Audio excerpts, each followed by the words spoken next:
Alors, dans cette vidéo, nous allons faire l'explication du chapitre 12, qui sera un chapitre très très court. Il est consacré à la résolution de ce qu'on appelle des systèmes d'équations. Alors, qu'est-ce que c'est qu'un système d'équations? Vous en avez un exemple ici. Alors, on va se concentrer principalement sur les systèmes de deux équations à deux inconnus. Qu'est-ce que c'est? En fait, c'est un ensemble de deux équations qui comportent chacune deux inconnus, x et y, et il faut trouver la valeur de x et la valeur de y qui font en sorte que les deux équations soient vraies en même temps. Donc je ne les résous pas l'une et l'autre à part, je dois les résoudre toutes les deux en même temps. Et c'est là la difficulté des systèmes d'équations, c'est qu'il faut prendre en compte qu'il y a deux informations. Alors, donc, elles se notent toujours avec une accolade. Cette accolade est là pour signifier que les deux équations doivent être vraies en même temps. Et pour résoudre ce genre de système, il y a deux méthodes que je vais vous expliquer ici. La méthode par substitution et la méthode par combinaison. Alors la méthode par substitution, je vais vous l'expliquer d'abord. C'est une méthode qui marche bien lorsque une des deux inconnues a un coefficient égal à 1 ou à moins 1 devant. Ce qui est par exemple le cas ici, j'ai ce y là qui a un moins 1 devant. Si il n'y a pas de moins 1, elle marche mais ce sera moins pratique. Alors, je vais vous expliquer d'abord la méthode par substitution.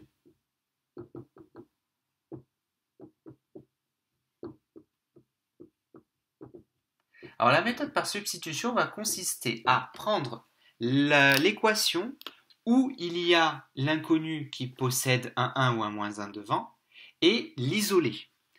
Donc par exemple, ici, dans cette équation-là, la première, c'est cet inconnu-là que je veux isoler. Donc je vais la passer de l'autre côté pour enlever le moins, et du coup le 6, je vais le passer de l'autre côté. Donc ça va me donner un système comme ceci. Donc 4x, lui, il n'a pas bougé, le 6 devient moins 6, et le moins y devient y.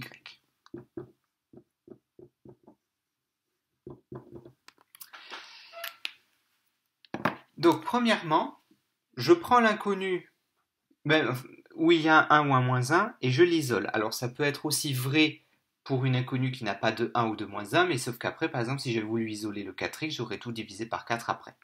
Bref. Donc ici, j'ai isolé mon y. Qu'est-ce que je fais ensuite? Puisque y est égal à ça, à 4x moins 6, je vais remplacer y par 4x moins 6 dans la deuxième équation. Donc y c'est égal à 4x moins 6, donc je vais remplacer en bas y par 4x moins 6. Donc ce que vous voyez que je suis en train de faire. Le y était là, à la place j'ai mis 4x moins 6. Et donc, je vais effacer d'abord.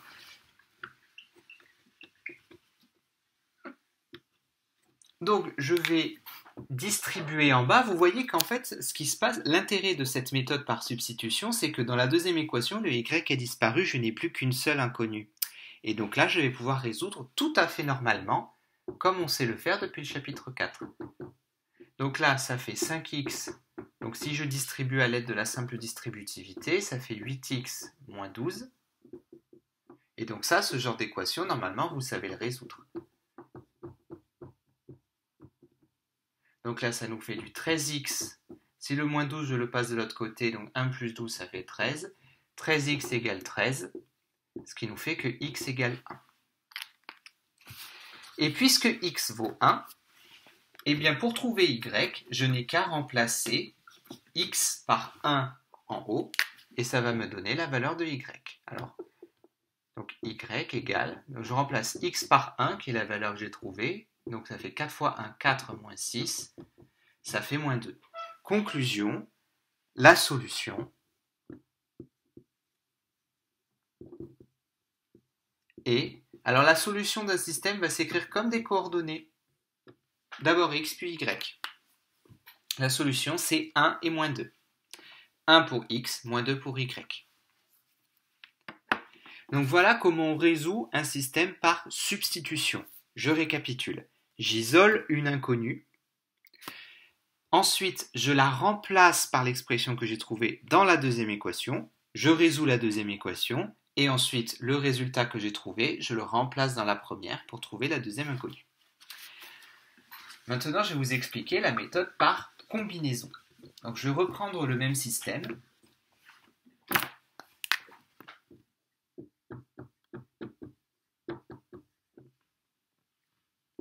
Donc, c'était celui-ci.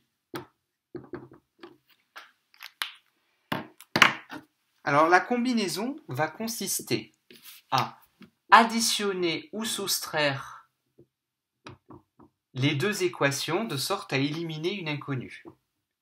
Alors, en général, c'est la méthode que les élèves préfèrent parce qu'elle est peut-être un petit peu plus simple d'appréhension. Alors, tout simplement, la méthode par combinaison, ce qu'on va faire, c'est que d'abord, on va sélectionner une inconnue à éliminer. Alors, par exemple, là, je peux choisir X ou Y, peu importe. Alors, il serait plus judicieux de choisir Y, c'est plus facile, mais pour les besoins de l'explication, je vais choisir X. Je vais choisir d'éliminer X. Alors, ce que je vais faire, c'est que chaque équation, je vais la multiplier par le coefficient de X de l'autre équation. Autrement dit, la première équation, je vais la multiplier par le coefficient de X qu'il y a dans la deuxième. C'est-à-dire que je vais multiplier toute cette équation par 5. La deuxième équation, je vais la multiplier par le coefficient de X dans la première, donc c'est-à-dire par 4. Qu'est-ce que ça va me donner? Donc je multiplie tout. Donc 5 fois 4, ça fait 20, moins 5y, 6 fois 5, ça fait 30. En bas, 20x plus 8y égale 4. J'ai tout multiplié par 4. Et alors, qu'est-ce que normalement ça doit produire? Devant le x, c'est-à-dire l'inconnu que j'ai choisi d'éliminer, encore une fois, j'aurais très bien pu choisir d'éliminer y, je dois avoir le même nombre, au signe près. D'ailleurs, je peux avoir un plus ou un moins, peu importe. Mais tant que j'ai le même nombre en valeur absolue. Alors maintenant, qu'est-ce que je vais faire? La règle, c'est la suivante. Si devant l'inconnu, j'ai le même signe, ce qui va être le cas devant le x, je vais soustraire les deux équations. Si j'ai pas le même signe, je vais additionner les deux équations. Alors, là, par exemple, devant le x, j'ai le même signe, donc je vais soustraire. 20x moins 20x, ça s'enlève. Moins 5y, moins 8y, ça fait moins 13y. 30 moins 4, ça fait 26. Et donc là, vous voyez que je me retrouve avec une équation avec une seule inconnue. Donc je résous normalement. Là, il va suffire tout simplement de diviser par ce qu'il y a devant y, ce qui nous fait moins 2. D'accord? Et donc maintenant que j'ai la valeur d'y, je vais reprendre mon système de départ et je prends une des deux équations, de préférence la plus facile, et je vais remplacer y par moins 2 et regarder ce que ça me fait pour trouver x. Donc je vais effacer ici. Donc la suite, c'est ce que je vais écrire là. Je vais reprendre mon système de départ. Je vais choisir la première équation parce qu'elle est plus simple. 4x moins, alors y, maintenant je sais que c'est moins 2. Vous voyez que j'ai bien remplacé y par moins 2. Et je résous. Ça fait 4x moins moins 2, ça fait plus 2. Donc je passe le 2 de l'autre côté. 6 moins 2, ça fait 4. Et ensuite je divise par 4.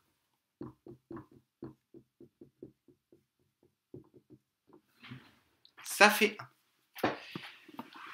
Donc on retombe bien sur les mêmes solutions qu'on a trouvées avec la méthode par substitution. Donc vous pouvez faire soit l'une soit l'autre, peu importe, le résultat sera le même. Donc il faut savoir que en général les systèmes ont une seule solution, mais vous pouvez aussi tomber sur des systèmes qui ont soit 0 solution, soit une infinité de solutions. Alors, comment est-ce que je sais qu'un système a une infinité de solutions ou 0 solution? C'est qu'en fait, au moment de sa résolution, il y a un truc qui va coincer. Par exemple, si j'ai un système de ce type-là,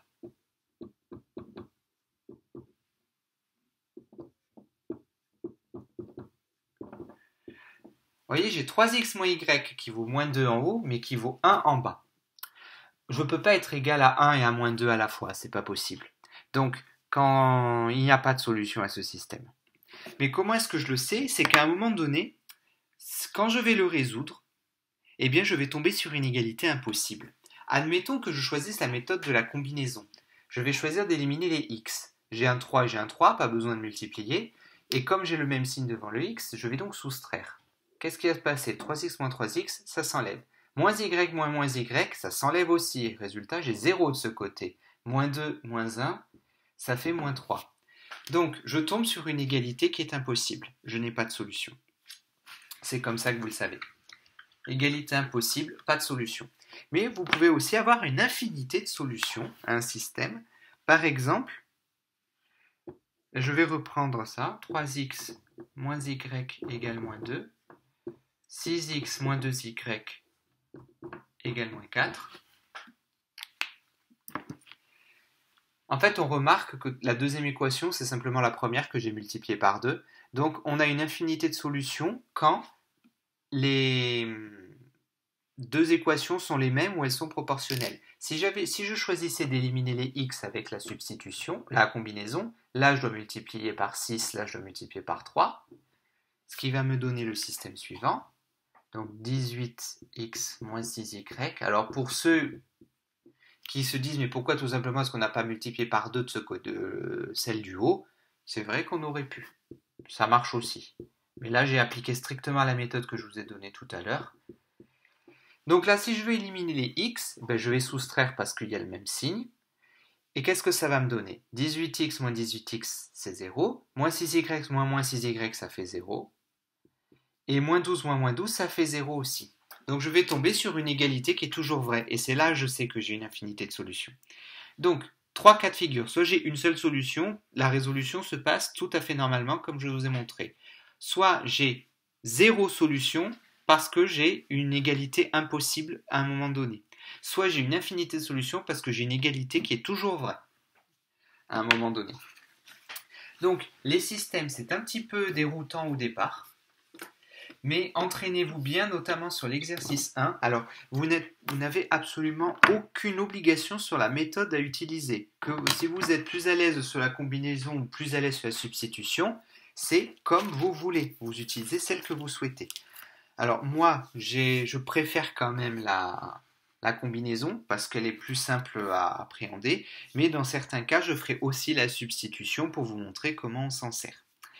Donc voilà, pour le premier exercice de ce chapitre, c'est que de la résolution de système, donc c'est celui-là qu'il faut travailler en priorité avant toute chose, pour bien comprendre. Et ensuite, les exercices 2 jusqu'à 6, ce sont des problèmes qui conduisent à la résolution de systèmes, dont des problèmes qui sont ultra classiques. Donc ceux-là, il faut les travailler dans un deuxième temps.